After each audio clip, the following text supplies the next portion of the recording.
I was very surprised at what I thought was the Minister's introductory remarks when he cited the Burren Life scheme and the Harrier project as an example of how things would proceed. He kindly gave me a copy of his speech. Another example of farmers' engagement is the Burren scheme, funded by the department for many years as an EU LIFE project, recognised as best in the class across the EU for its approach to dealing with farmers and to conserve and promote biodiversity. But that brings me very much to the issue of who's going to pay for this, because obviously the fact that farms in Cross Slieve and much of County Limerick, and I hope Deputy Ledden is still listening to this debate, because he should actually check what happened. They were designated, they were promised compensation.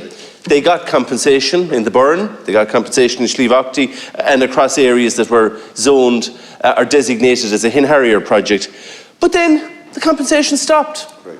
They had no additional monies now, unless and until farmers are compensated for the designation, unless the payments that they received under the Burren Life scheme, and they're receiving less now under acres, unless the payments that they received under the Harrier project, and they're receiving less now. In fact, they're still waiting for their payments under the Harrier scheme. I asked your department and you said, oh, it was nothing to do with us, it was being implemented by somebody else. But they're waiting, they haven't even received the money they were promised before. Now they're promised nothing.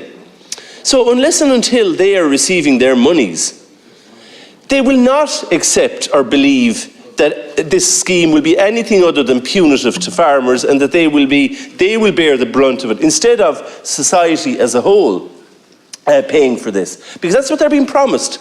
But farmers know otherwise, because they've experienced it. They've been sold down the Swanee, and they've been sold down the Swanee by your government.